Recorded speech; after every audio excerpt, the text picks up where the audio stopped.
Hey there and welcome back to South Park: The Stick of Truth. My name is Pete and today we complete another part of the game's main quest line, as well as a few side quests that we'll unlock shortly, and to top it all off, also a bunch of achievements. We left things off last time in the mayor's office to turn in the homeless problem side quest, and from here we will start things off today, heading back outside and then to the right. This now leads us through South Park's business district, where our first point of interest for today's episode is the bank. We've been here twice already, but to get the most out of it, we need to come one more time. Welcome to the Bank of South Park. Would you like to invest money with us today? And yes, just like the previous two times, we are going to invest the money here. You're obviously an experienced and sophisticated investor, so let's just take that money and put it into a secure and qualified account. And it's good! Alright, lovely, another $20 lost, but don't worry, we will be able to get those back. For the moment though, we want to head back home. And the reason for that is another achievement. In the last episode, as always, we made a few more friends, pushing our total number of friends up to over 50. And 50, that is the threshold to befriend your dad in this game. So let's go ahead and do that. Good morning, champ. Go play with your new friends today. And wonderful, not only did we add one more friend to the collection, but we also unlocked the Daddy Issues achievement, the first of, I believe, 3 achievements that we will unlock this episode. And with this out of the way, we can now turn our attention to the main quest line. Our current task that we acquired in the last episode is to befriend the Goth kids. And to do that, we need to show that we are also a nonconformist and dress up exactly like them. That includes getting a hold of a full set of goth clothing, as well as acquiring cigarettes and coffee. Now, at least with the coffee, I think it's quite obvious where we're going to get that, while the acquisition of the Goth Outfit is a bit less obvious, as it can only be bought from the hobo merchant next to the storage facilities. And so that is exactly where we're going to stop by next. I'll give you a good price. Now, to complete the outfit, we need to purchase the clothes, the cap and the gloves, but since we're already here, we might as well purchase everything else too. In the end, we want to complete the full arsenal achievement, and since we need to collect all weapons and costumes available in the game for that, we might as well buy a few things here early while we have the money.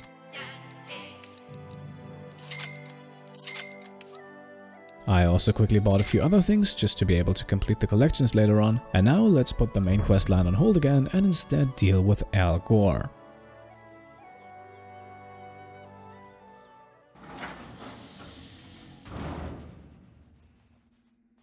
Nice work. I will let you know of any updates on Manberpeg. Make sure to share the news on Facebook. I'm super serial. Alright, and that completes the Manberpeg quest, but don't worry, this won't be the last time we hear from Gore. For now though, there is nothing else we can do with him, but we can actually stay here in the storage facilities a while longer and quickly make a stop in Professor Chaos' hideout. However, we're not here to get anything from the hideout itself, instead we just want to use it as a way to get on top of the roof. Once we are back outside and on top of that roof, we can then use our alien probe to teleport ourselves next to a chest, this one giving us the Squire helmet.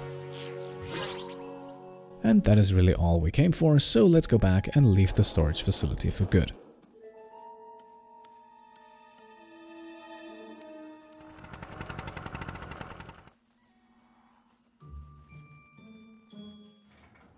Up next, we are going to return our attention to the main quest line, and like I said earlier, we still need to get some coffee for that, and luckily Twig Brothers Coffee is right down the street.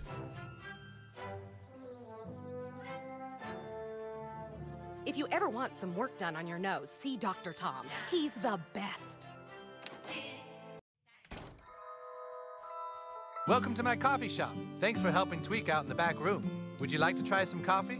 It's fresh, like a sun-dappled cornfield, ready for harvest.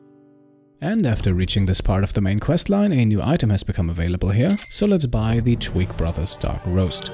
And with that in our inventory, we can now head back outside where we will run into some company. Hey, there he is. New kid. New kid. The Elf King has requested your presence. You can either come quietly or you can fight. But I warn you, fighting this fight at this point in the game is a complete waste of time, and you might as well skip it and just come with us.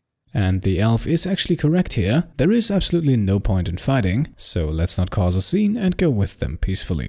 You chose wisely, new kid. Come with us.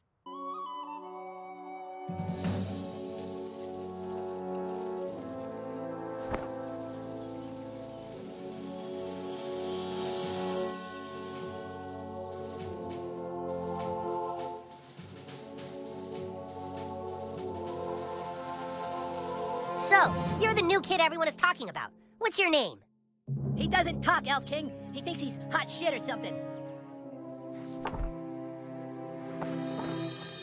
You're playing for the wrong side, dude. What did Wizard Fat Ass tell you? That we broke the rules and took the stick last night? He's lying. Cartman is the one you should be fighting against. He's hiding the stick, which is cheating, and acting all betrayed and sad to get you to recruit more people for him. We tracked a Twitter raven who says you are currently trying to recruit the Goths for the Wizard. Go recruit them, but bring them to us. Then we can ransack Cartman's stupid kingdom and get the stick back once and for all. I'm trusting you to do what's right. And kid, if you betray us, we'll tell everyone you're a butthole. I am sending our best ranger to help guide you. The bard is also at your disposal now. Alright, interesting turn of events, but let's loot first and talk later. Any ally of the Elf King is an ally of mine, and my shop is open to you. And we don't want to buy anything at the moment, we're just here for another friend request. All is lost. My contacts, my maps, my friends list, all taken from me by the She-Ogre. She has no soul. You will help me battle the She-Ogre and reclaim my iPhone? Perhaps you are one to be trusted. Very well. Let us end this. And with that we have now picked up a new side quest, and let's immediately add another one. You know what every good bard should have? A flute. If I had a flute, I could play fantastic melodies. If I only had a flute. My Facebook says the rancher might be selling one. You know where the ranch is? I'd love to see if I could buy that flute. Okay, so next to receiving an interesting twist for the main storyline, we have also acquired 2 more side quests here, one for Stan and one for Jimmy. We will complete both of those in this episode, but let's also make sure to climb up the tree here, as there is a bit more loot hidden in the tent on the upper platform here. Once we have climbed back down, we can activate the 12th and final fast travel point in South Park, which earns us a friend request from Timmy. The humans have raised banners around town claiming elf territory for their own. So saith the Well of Insight.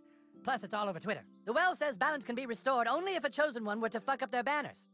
And with the Timmy Express completed, we have now picked up the 3rd and final quest available here, Restoring the Balance. Our king may trust you, but that doesn't mean I have to. Right, now all of this actually takes place in the house of Kyle. While we thoroughly loot the place, we are assigned Jimmy as our companion for the moment, and that is absolutely fine for now. Remember, we can switch at any time. Now, our current quest technically hasn't changed, however, I think it's safe to say that the surrounding circumstances have. If what Kyle says is true, then we are just being used by Cartman, which, to be fair, knowing Cartman wouldn't be all that surprising.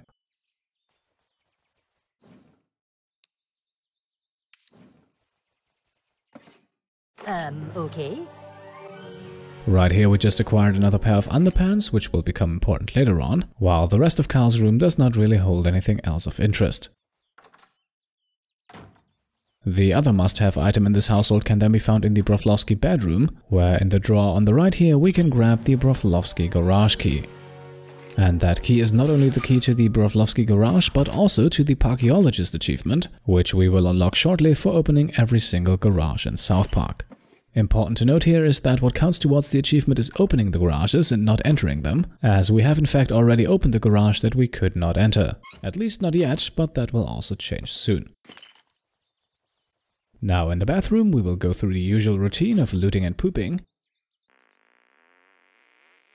Now that's what I call showmanship. Although it seems like for some reason I was unable to pick up the end result here. That however means that we are now done in the Broflovski household and can finally leave.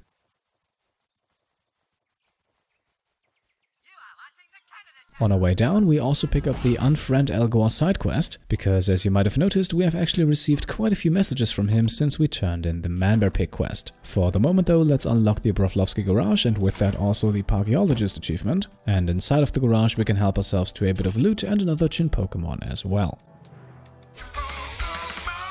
Now, just a few minutes ago, we received a bunch of side quests, including one from Stan. And since Stan lives right next door to Kyle, let's take care of that one immediately. For the quest to activate, however, we quickly need to switch buddies.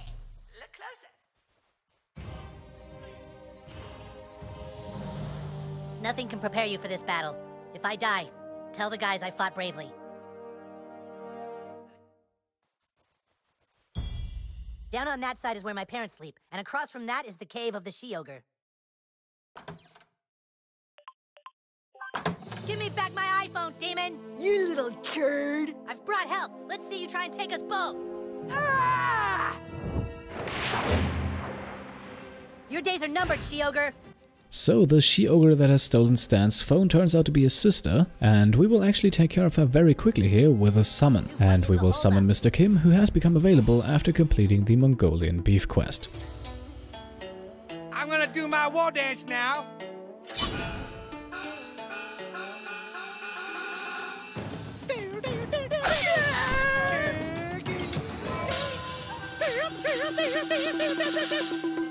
Man, we rip shit up. Take mine iPhone again, and I shall bring justice swifter yet. Get out of my room, turd! I bow to you, Ogre Slayer. I'm glad to call you friend. Alright, She-Ogre quest completed thanks to a one-hit kill from Mr. Kim. We have also gained Stan as a friend, unlocking another perk, and we're also ready to level up again. So with the level up, we will put the first point in Whirling Doom, increasing the damage output of that ability. And then for the perk, we will go with Marksman, increasing our ranged weapon damage. Now, before we leave again, there is one more thing we can do here, and that one is actually easily missed, as we now want to head back up to Shelly's room one more time. Because after defeating her, she is now also available as another friend. You're still a turd, but at least you don't hit like a girl. And with that, our friend list grows to 56, and we can also stay in Shelly's room for a while longer and loot the place. Even though there is largely junk to be found here, we still don't want to leave without that. Once we have everything, we can then leave Stan's house for good and focus on our other business.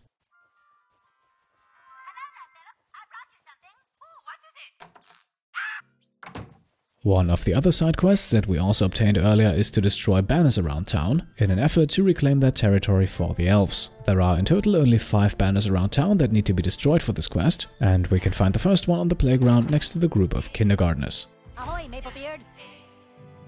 We can then exit the playground on the right side to find banner number 2 in front of Mr. Slave's house.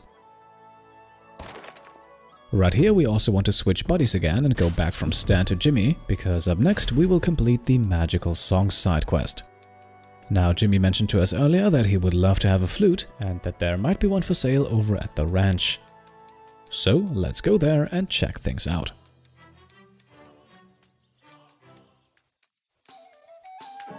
Oh boy, the cattle ranch. We're here. Excuse us. Hello? Hey, get off my ranch! Sorry to bother you, sir. We are Elven warriors of the forest. I understand you might have a flute for sale. You want to buy the flute? It just so happens I'm a level 10 bard, and a flute is just what I need to play magical songs of enchantment. Magical songs of A flute is just what I need to play. A flute is just what I need to play magical songs of enchantment. Magical songs of enchantment. A flute is just what I need to play magical songs of enchantment. Magical songs of enchantment. Magical songs of enchantment.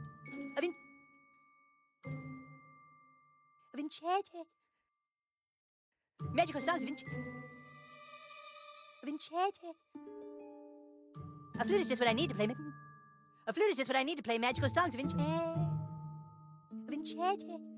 Magical songs of enchantment. Magical songs of enchantment.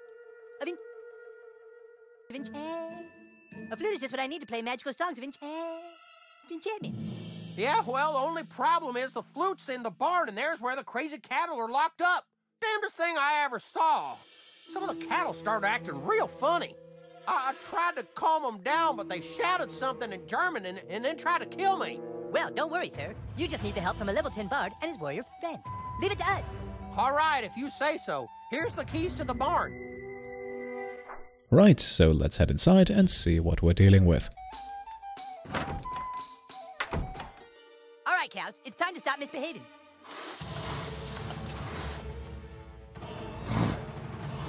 Looks like we got a fight on our hands. Holy free holy. Okay, we're now up against 4 Nazi zombie cows. And although the enemy has larger numbers here, the fight isn't all that hard. We can immediately eliminate half of the group with a well-timed Sling of David. And up next we'll get to know Jimmy's lullaby ability for the first time. Now the whippoorwills are dancing. Gently now put your mind to rest. Alright, perfect. That ability sends the remaining enemies to sleep, so we can now simply use the Sling of David one more time to finish things off.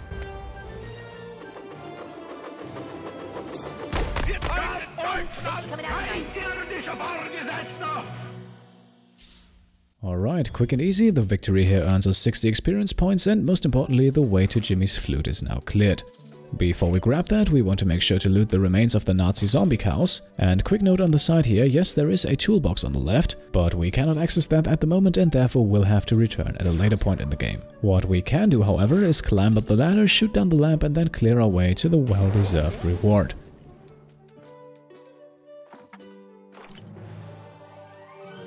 And here we are, the flute is now ours, so let's head back to the rancher to complete the quest.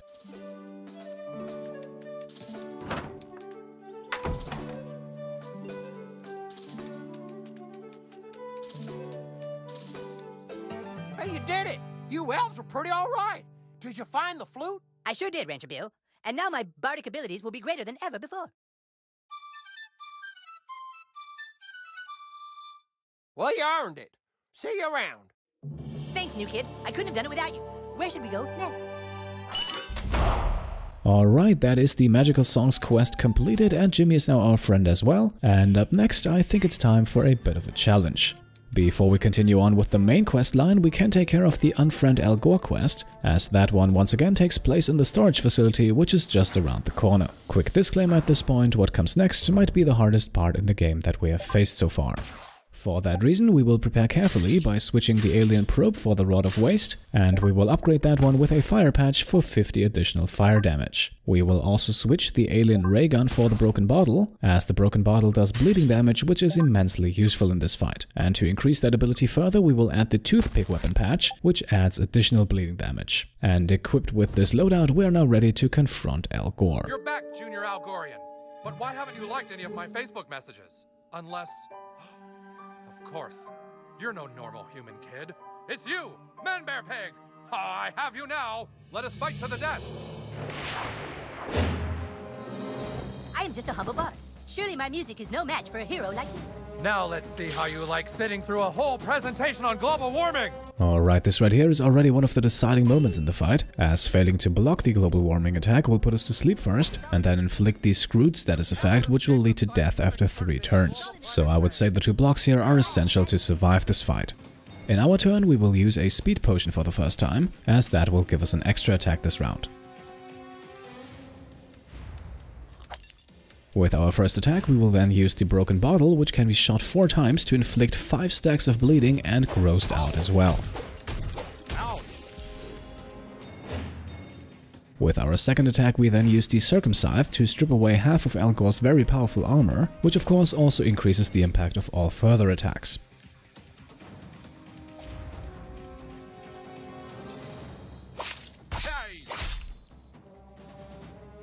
With Jimmy, we will then use a shit nugget first to inflict a second stack of grossed out damage, before ending the turn with his crossbow, saving the abilities for later. People laughed at me when I told them you were real. Who's laughing now?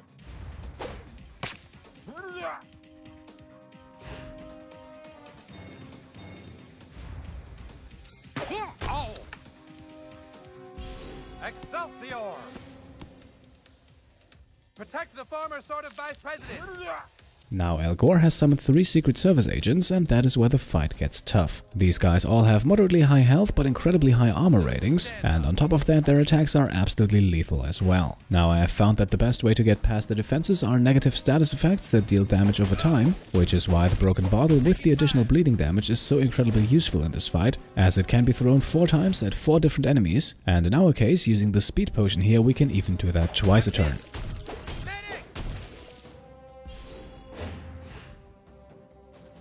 Now to keep the upper hand, we will once again use a speed potion with Jimmy, but we'll not use it on him and instead on us, and then we'll use Jimmy's lullaby to render at least the agents harmless for the next turn. Since Gore is a boss enemy, it sadly doesn't work on him.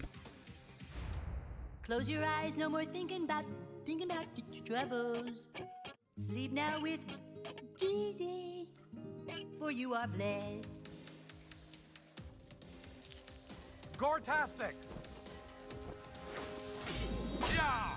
Now Elgore's Excelsior attack luckily gets blocked by the shield we have, but without that shield that attack would have done a high amount of damage. By the way, it also enables health regeneration for Elgore, which is another reason you shouldn't focus too much on him in the beginning, as he will likely be able to outlive his 3 agents no matter what. For those agents, we once again go with a round from the broken bottle, making sure everyone gets his fair share of status effects, and then with some of the health bars already dropped significantly, we can use the Sling of David to take out our first enemy.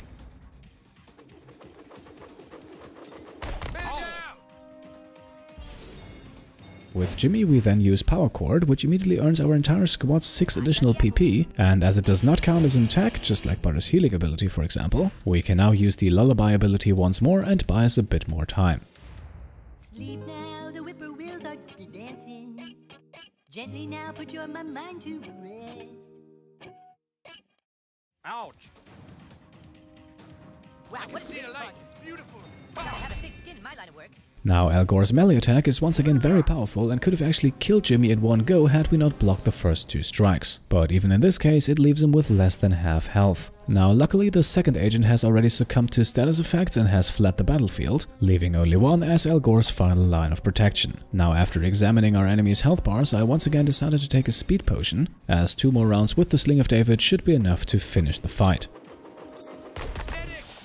Now Elgore is actually the one with more health at the moment, but the agent has more than triple the shields, but since the Sling of David bounces to an additional enemy anyway, we don't have to prioritize, and so 2 hits will do the trick. Knew this day would come. Thank you, I'll be here all fortnight. Now not only did we just complete the Unfriend Elgore quest, but with Elgore's secret room key we can now also open the door in the back. I wonder where he keeps his hanging chads. Wow, what a terrific audience. In here, Elgore did not only try to play president, but he also left some goodies for us, as we can help ourselves to a level 8 melee weapon with the super serial Man-Bear Pig Club. And that is also already all we can do here, so let's leave Elgore's storage unit and focus on the other quests at hand. Now we will continue the main quest line shortly, but before we do we can quickly destroy a few more banners, and since they are pretty widely spread around town we will use Timmy's fast travel services. After arriving we will quickly destroy banner number 3, and then we'll immediately use Timmy again to teleport us over to the Tower of Peace. Now the tower itself has nothing we want, but it is the closest fast travel location to Jimbo's guns, and that is where we want to go. Last cigarette, you guys got more? Get lost, kid, we're trying to smoke here. Ow! Can't you take a joke? Now picking a fight with these guys is absolutely necessary, as once defeated they will drop cigarettes. And those cigarettes are the last remaining quest item we still need to be able to befriend the Goth kids. So let's quickly speed this one up. We start out with 4 tosses from the broken bottle and a lullaby, which we follow up with 4 more tosses and an attack with Jimmy's crossbow. That already takes the first enemy down, but now the second one attacks and we get 2 more blocks, and then the negative status effects take him out of the fight as well. Enemy number 3 then gives us a chance to collect 2 more blocks, and afterwards a combination of damage over time, the Rod of Waste and Jimmy's crossbow eliminate him as well. This will make a great verse in my heroic poem.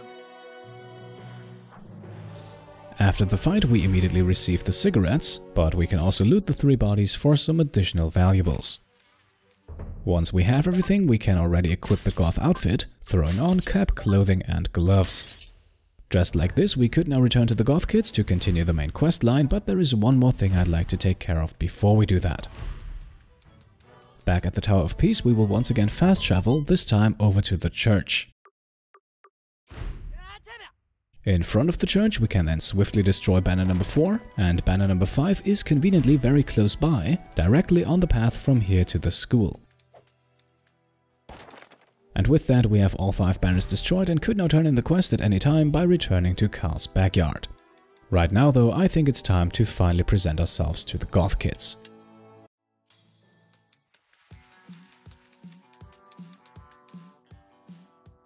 Oh joy, it's Butthole the Barbarian from the Dungeons of Dumbass. You gotta admit he looks better. Yeah, he's almost a goth. Being goth isn't just how you dress, it's a frame of mind. It's time for you to prove that you go against society's rules. Yeah. There's a big PTA meeting happening right now at the community center. You need to walk right into the middle of that meeting and tape this sign to their table. Yeah, that will prove your individuality. Go on, beat it. And don't come back until you have a picture of that sign taped to the PTA table.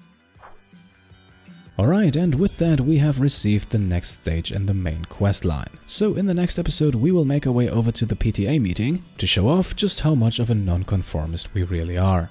In the meantime, if you liked this episode, then leave a thumbs up, and of course if you want to support the channel and help us grow, then click on subscribe. Thank you all for watching, and I'll see you next time. Cheers!